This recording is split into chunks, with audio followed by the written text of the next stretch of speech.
ኢትዮጵያ ንነዊሕ ዘመናት በዓልዋና በር ባሕሪ ዝነበረት ሃገር ምዃና ይፍለጥ ንሕና ኢትዮጵያውያን ንነዊሕ ዘመን በሪ ባሕሪ ዝነበረና ሃገር ንምንታይ ኢና ካብዚ ተገሊልና ሎሚ ኸዓ መንግስቲ ዝጀመሮ ኢትዮጵያ በዓልዋና ባሕሪ ንምግባር ዲፕሎማስያዊ ሰላማዊ ከምኡውን ብድርድር ሂብካ ምቕባልን ዝብል ብርክ ዝበሉ ስራሕቲ እናሰርሐ ይርከብ ኣብዚ ጉዳይ ዝምልከት ምስ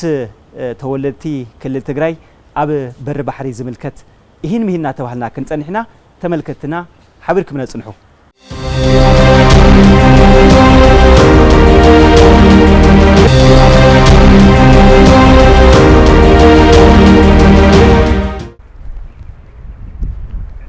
أني أقول لك قصي كمل له عندي كمل له كمل له سلامنا لنا زارنا صبح أماني إثيوبيا بعلتي بزح مراسي ودب صقاتات كندي إثيوبيا استوها يلن 4 دارجة بحرتات نيروما كاب جوبتي جميرو أبناء شمالي خاب زلو بربر أبن عصب كأي بحري زيوم زوننت بعل ملتهفتيا ناينوح جزء إثيوبياويان بني عالم من محدار بمتخخاء ناينوح جزء ناي 3 عامت تاريخ زوصرتيا أبناء أفريقاون أفريقيا حليفو سكاوناي عالم كابناي لوسي زرقي قدام السب مركاون أب قروا جزء بدكتور زرق سناي أو عفار استرخبه أب سندون جوجل غير كاون زركاو عالمون زمسكرلو حنتي عباي هاجر يا مالتي الكام يوصل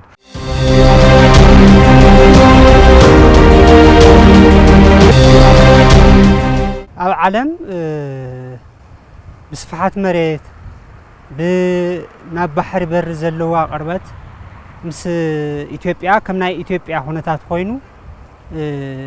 بحر زيولو هاجر يلن مالتي زي تحسو زي حيزنا بحري لاند لوك دوي دمو ناي بحر بر عصوات سهون هاجرات إثيوبيا طرح ብቻ ያ ማለት ስለዚህ እዚ ናይ ግድን ክስተኻኸል ነይዎ ናይ 60 ኪሎ ሜትር ርሕቀት ማለት ብጣዕሚ ማለት አፍቲ ናይቲ ባሕር ሽታ እናሸተተካ ትነብረሉ ሁነታት ማለት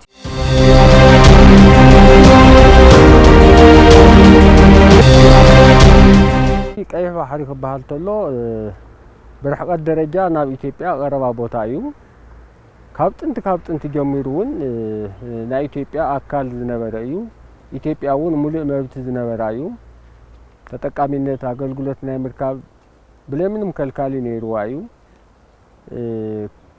ቀደም ቅድሚ ኢትዮጵያ ማላ አቢሲኒያ ብዝብል ሱማ ናይ አቢሲኒያ ግዛት ክሳብ ጠረፍ የመን ብዝነበረሉ ግዚያውን ሙሉ ኤርትራ ወይም ባህረ ነጋሽ ያተባል ሱዕባይ ዘወይ በዘመነ ባህረ ነጋሽውን ባጽያውያን ተመሐደረሉ ኣብ ዝነበረሉ እዋን ሙሉ ቀይ ባሕሪ ዓሰብ ባጽዕ ብሙሉ ናይ ኢትዮጵያ አገልግሎት ወሃቢ ነይሩ ብለምንም ከልካሊ ሙሉ አገልግሎት ምስመላ ዓለም ሳልሳይ ክፍለ ዘመን አክሱም ንግስናውን አክሱም ናይ رحو عالمنا ينقدي ما أخل أفزنور الأوانون مركب مسيان تطونا ولا تنقدي تاو يزلاوت نيرو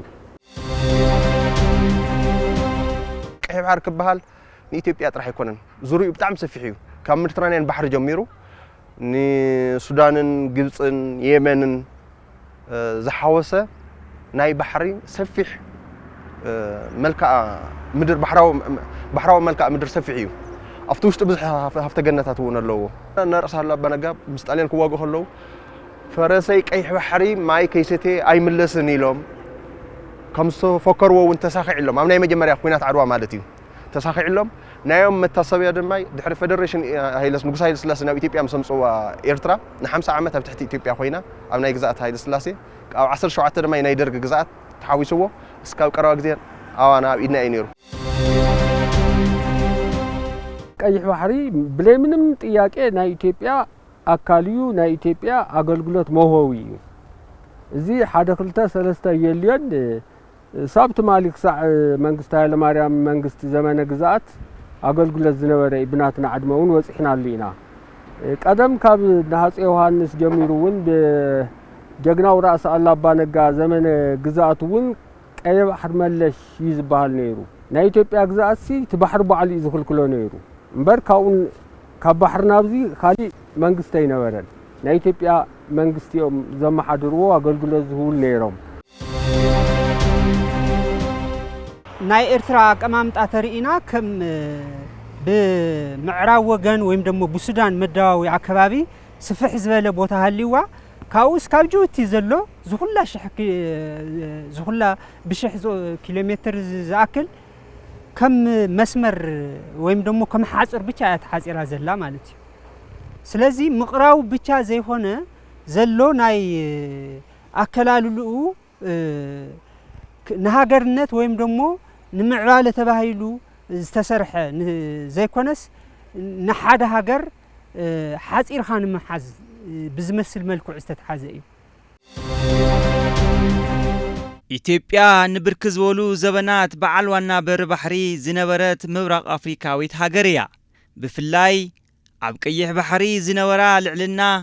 ታሪኽ ዝምስክሮ ወድዓዊ ሓቂ እዩ ኢትዮጵያ በዓል ዋና በር ባሕሪ ኣብ ዝነበረትሉ እዋን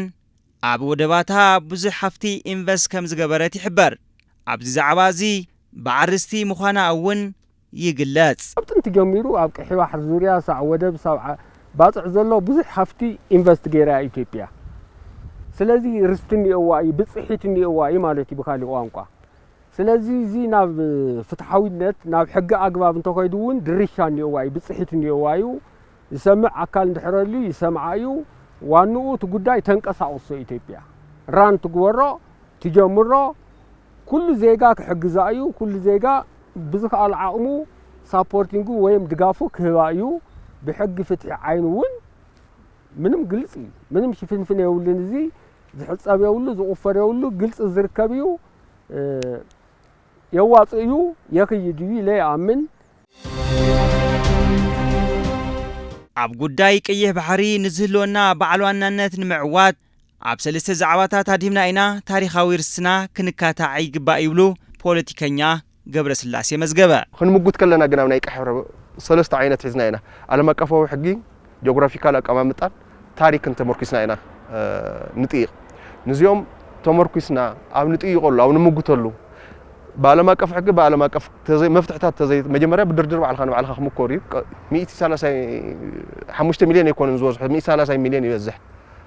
تجف لقطة أنتو قدأت نسوي مزخونو أبز جزء زي لو تدا ما يتتكلم تدا ما مور إرتراويان يمزخونو زي كأخبار هالكلو شيء هاجر أنت مريض يخونو هذا جزء هاجر ونتهم على ما كفوا بانديرو ما ولوليهم تبيعون أمينة سكع زفانو استفانو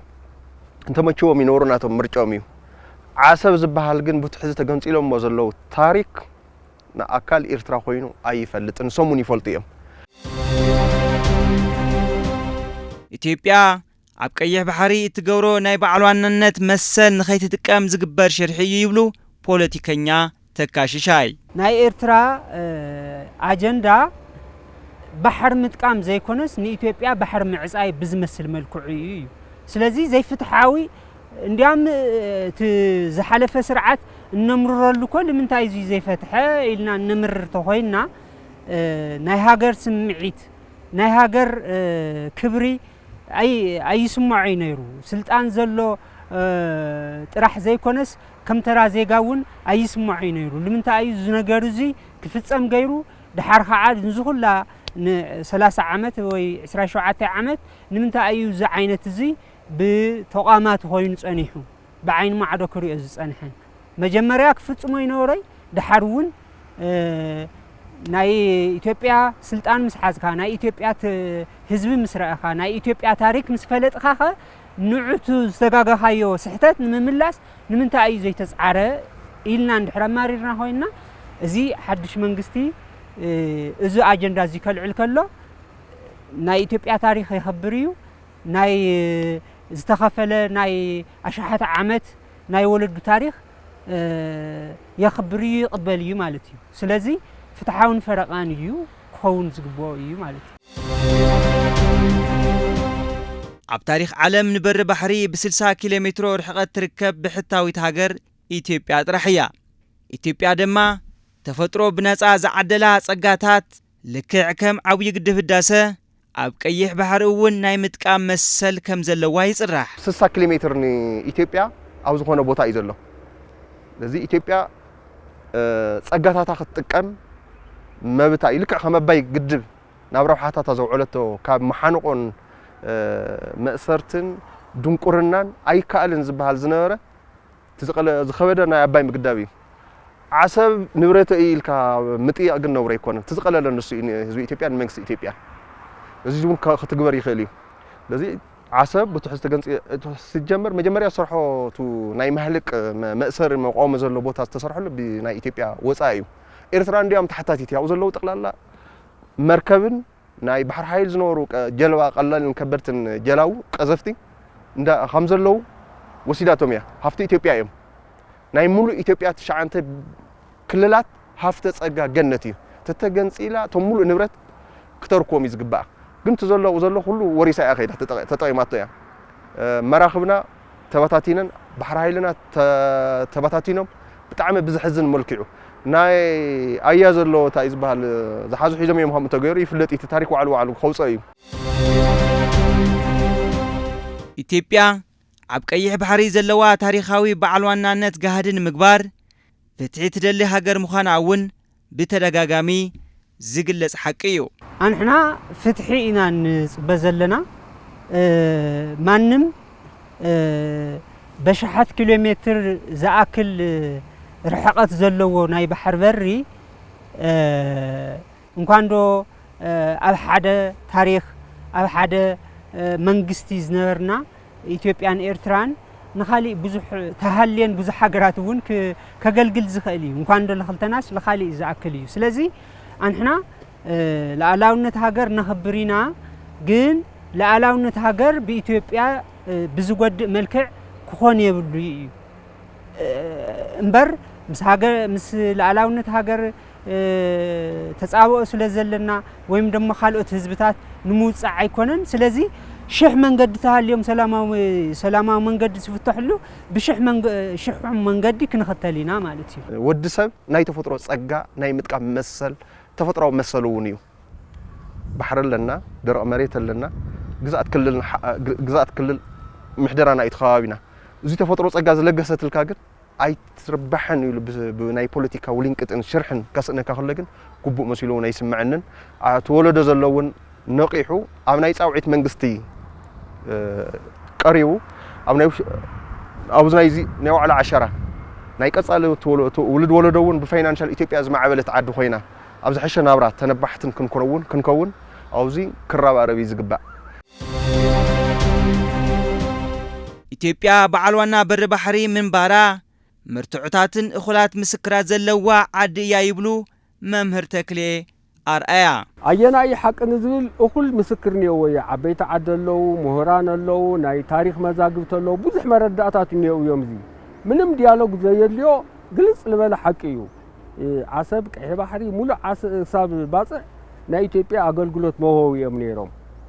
ብፎርማሊ ብዝኾነ ብመንግስታዊ ሰነድ ዝተሰነደ ደረጃ እውን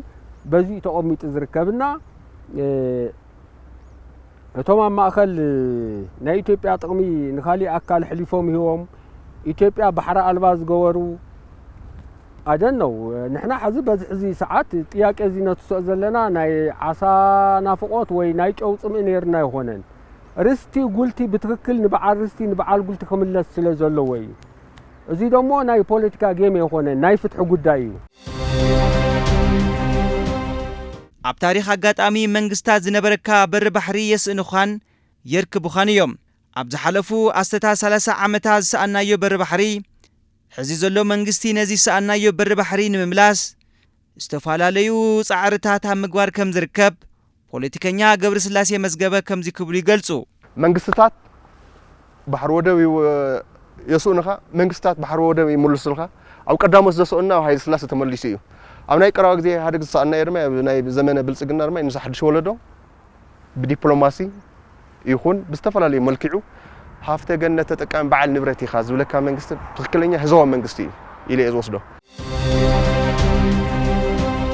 ክብራት ተመልከትና ኣብ ጉዳይ ቀይሕ ባሕሪ ዝምልከት በተለይ ኢትዮጵያ ኣብ ጉዳይ ቀይሕ ባሕሪ ዝነበራ ታሪኻዊ ከምኡውን ጂኦግራፊካሊ ከምኡውን ኣቀማምጣ ዲዩም ሕጋዊ ዝብል ምስ ምሁራንን ከምኡውን ፖለቲከኛታት ጻንሒት ገና ነና ሎሚ ኣብዚ ኣኽለና ኣብ ካሊእ ሰሙን ብካሊእ ሃገራዊ ከምኡውን ዓለም ለኻዊ ኣጀንዳታት ክሳብ ንራኸብ ክሳብ ሰናይ ቅንያት